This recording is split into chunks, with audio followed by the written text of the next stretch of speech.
pisikal na katangian ng Timog Silangang Asya.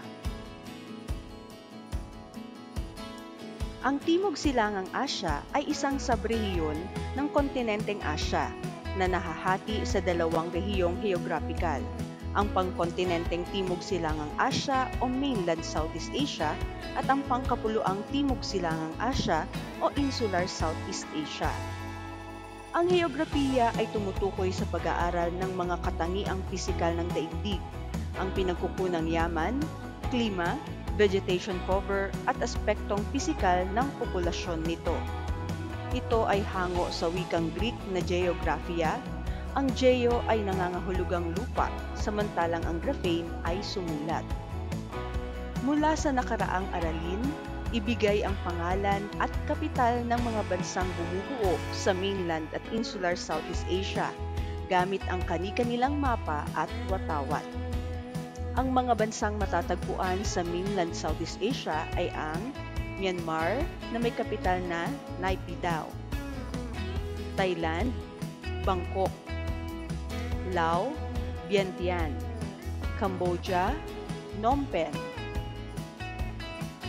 Vietnam, Hanoi, Singapore, kanlurang bahagi ng Malaysia na may kapital na Kuala Lumpur. Ang silangang bahagi ng Malaysia ay kabilang rin sa Insular Southeast Asia, kasama ang Indonesia na may kapital na Jakarta, Philippines, Manila, Timor-Leste, Dili, Brunei Darussalam, Bandar Seri Begawan.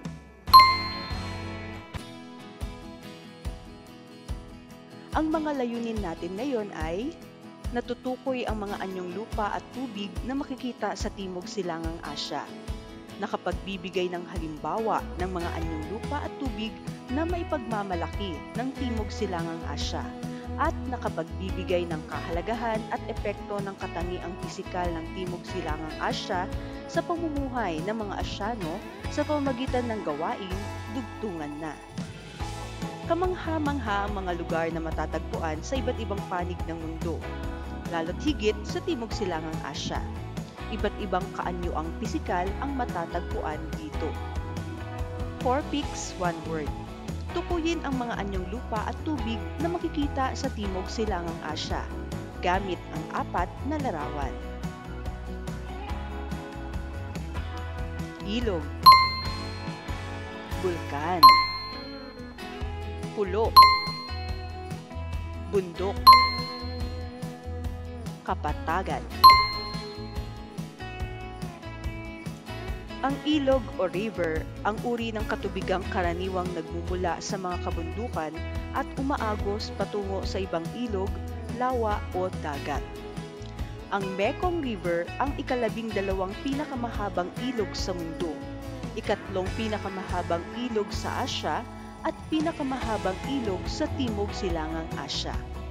May haba itong 4,189 na kilometro at nagmumula ito sa China, dumadaloy sa 5 bansa sa Timog Silangang Asya, sa Myanmar, Laos, Thailand, Cambodia at Vietnam.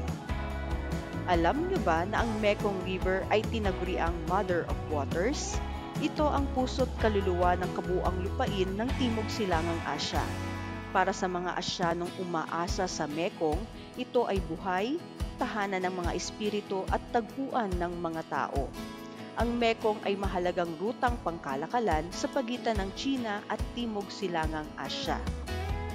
Pag-isipan natin, bakit tinawag na Mother of Waters ang Mekong River? Bulkan o volcano. Ito ay bundok na may katangiang maglabas ng mainit at nalulusaw na mga bato mula sa kailaliman ng mundo. Isang halimbawa nito ang Mount Krakatoa na matatagpuan sa Indonesia.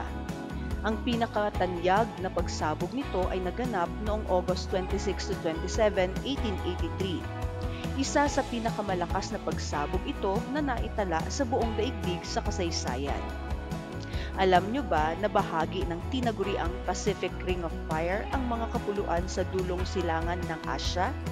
Ang Pacific Ring of Fire ay sonang binubuo ng magkakahanay na aktibong bulkan na pumapalibot sa Pacific Ocean at may habang 4,000 kilometro. Ito ay tinatawag ding Circum-Pacific Seismic Belt. Sa sonang ito matatagpuan ang 75 bahagdan ng mga aktibong bulkan sa daigdig.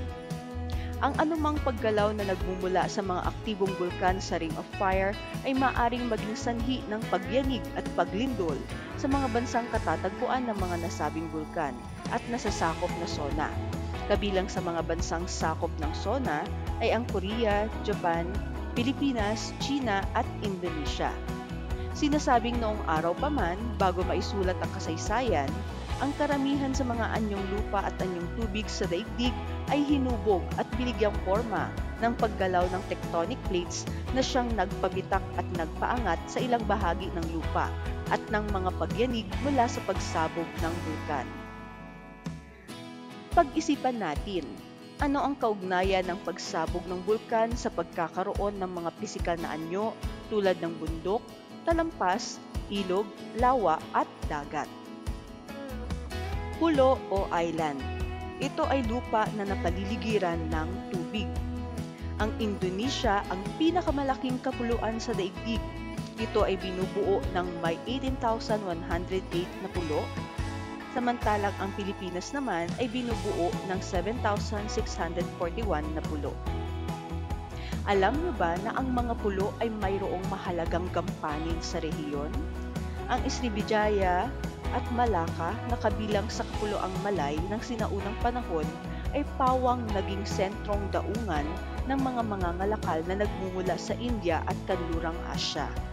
Ang Srivijaya ay nagsilbing tagalikom ng buwis mula sa mga mangangalakal na dumaraan sa kipot nito, samantalang ang Malacca naman ang naging pangunahing sentro ng kalakalan at daanan sa pagpapalaganap ng Islam at Buddhism at ng wikang Malay sa Timog Silangang Asya. Pag-isipan, magbigay ng kahalagahan ng mga pulo o islands noong sinaunang panahon. Bundok o mountain. Ito ang tawag sa pinakamataas na anyong lupa na may matarik na dalisdis.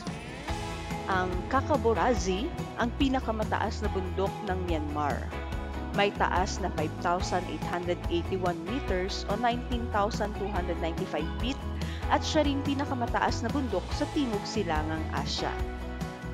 Alam nyo ba na nakakakuha ng mga yamang mineral, herbal na gamot, hilaw na materyales, bungang kahoy at nagsisilbing tirahan ng mga hayop ang mga kabundukan? Ang mga bulubundukin naman ay nagsisilbing likas na tanggulan o depensa ng isang lugar at proteksyon o harang sa malalakas na bagyo at sigwa. Hindi itinuring ng mga Asyano na hadlang ang mga bundok sa kanilang buhay. Natutunan ng mga Asyanong tamnan ang gilid ng ilang bundok gamit ang iba't ibang paraan. Ang terracing na karaniwang gamit sa mga rehiyon ay tumutukoy sa hagdan-hagdang pagtatanim sa gilid ng bundok. Sa pamamagitan ng prosesong ito, nagawa ng paraan ng ilang bansang Asyano na mapakain ang lumalaki nitong populasyon. Magbigay ng kahalagahan ng kabundukan sa pamumuhay ng mga tao sa Timog Silangang Asya. Kapatagan o plain. Ito ang malawak na lugar na pantay ang lupa. Binubungkal, sinasaka at nililinang ng tao ang mga kapatagan at mga lambak para sa mga pananim. Alam nyo ba na bukod sa kapatagan, may malalawak na tangway o peninsula ang Timog Silangang Asya?